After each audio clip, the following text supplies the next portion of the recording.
नमस्ते फ्रेंड, आप सभी का एक बार फिर से वेलकम। और बात करते हैं कि श्री सीएन वेणुगोपालन सर, जो पेंशन एक्टिविस्ट और ex manager Union Bank of India and former independent director Government of India nominee erstwhile State Bank of Travancore, उन्होंने अपने grievances in regard to the pensioner discrepancies of conspiracy by the IBA and DFS के बारे में उन्होंने grievances भेजे थे। और उस ग्रीवांसेस को फिर उन्होंने जो पीएमओ का पोर्टल है उस पर भेजा।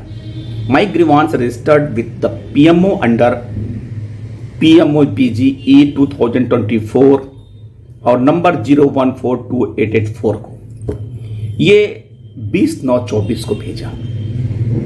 और उन्होंने पुराना रेफरेंस भी दिया था जो उन्होंने 2023 में इसको सबमिट किया था।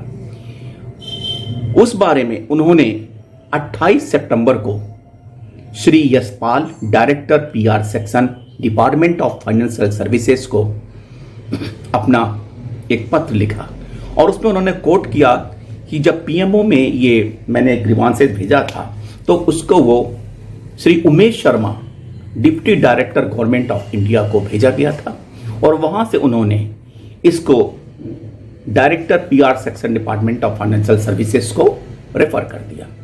The above grievance addressed to the honorable prime minister was received by the PMO on 20 September 24 and transferred to Sri Umesh Chandra, deputy director DFS.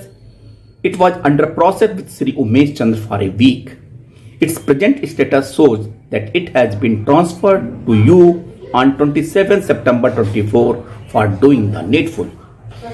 और इस संबंध में उन्होंने 25 तारीख को उमेश चंद्र को भी पत्र लिखा था, उसकी कॉपी में इंक्लोज कर रहा हूं। Being unable to knock down any of my statements in my letter dated 6 November 23, Dr. Vivek Joshi, Secretary DFS, had chosen to sit on it for 2 months, and he later forwarded it to the Chairman Indian Bank Association (IBA) on 10 January 24.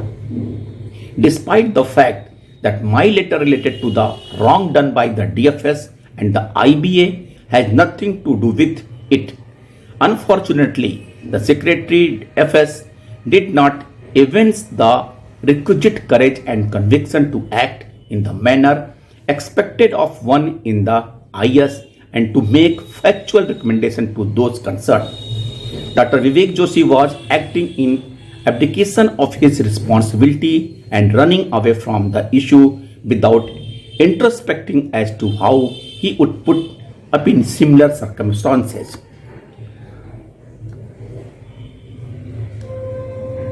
Even the chain snatchers in the street, house breakers, robbers, etc. would victimize a stranger only, but the DFS was depriving the legitimate rights of the ardent people who adonnously worked in the toxic atmosphere in the banks all along for implementing all the financial policies of the government. The sky will not fall down, nor the banks would collapse if the property of the bank pensioner looted by the banks and held in the pension fund in breach of trust is paid to them. I earnestly hope that you will view things in the right perspective and make appropriate recommendations to the Honorable Prime Minister by way of damage control measures at the earliest so as to bring about the righteousness. Thanks and regard, CN Venugopalan.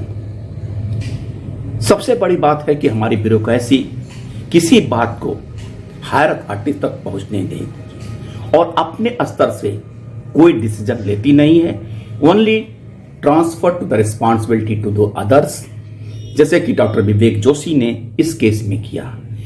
He was the सक्षम, he was the able officers, why he is not taking any step? He simply forwarded to the IBA after the 2 months। और फिर ultimately system में portal पे ही होता है जो आपका status है कि फॉरवर्डेड।